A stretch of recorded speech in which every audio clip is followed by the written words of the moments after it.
I had planned to make a lace crochet Christmas decoration with lights already last year, but finally got it done this year.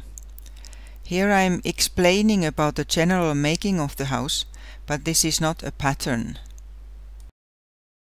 You could use any lace crochet you know how to do, then to shape it to create the parts for the house. Or you can also use bought lace and cut it up and harden to create the house parts. The lights inside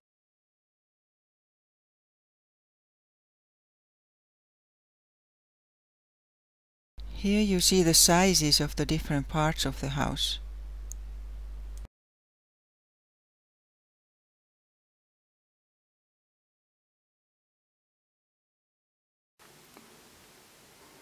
So here's the front, that's the door shape, and that's the back of the house. That's one of the sides, and then the other side, we didn't put it in here. This piece shows how to make the windows. So you simply stop crocheting where you need a window and do one side first. I stopped here now, and then I continue from here, going back and forth, back and forth, back and forth again. So I started from here and did this side.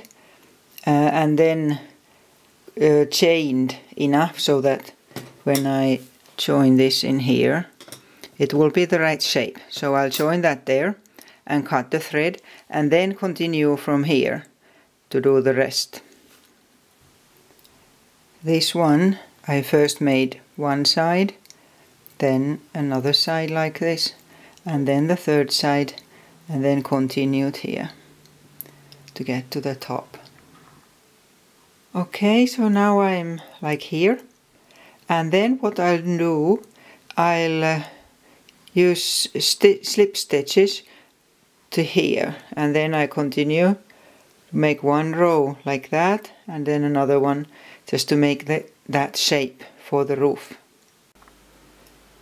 And before starting to harden them, I set two of these on top of each other, the end bits on top of each other, so I could check that they are the same size. Next, I'm taking a measure to see what size I need the roof panels. So from the side, the roof panel will be like that from there, depending on how long you'll want it. So I'll measure it like that. From there it would be about 9 or 10 centimeters. And then it will need to be as wide as this or a bit over, depends on the shape you like. So if it's about 20 centimeters that way. So I'll need two rectangles of those sizes. Here's the first of the roof panels. I made it in a slightly simpler stitch, but I will still continue to make a border on 3 sides of it. The other 3 sides except this, that will be the roof top. So this fits the front and then also the top. So it will be like this here. Another thing you need to look at is to make sure that at every corner there is enough of a hole so that when you attach these pieces together after they have dried out, that you haven't sort of squeezed them so that you can't get the needle through there, or a crochet hook, depending on which way you will want to join them. So after this, I'll take all the pieces and dip them in whatever is going to harden them, and then wait until they are properly hardened before I go on.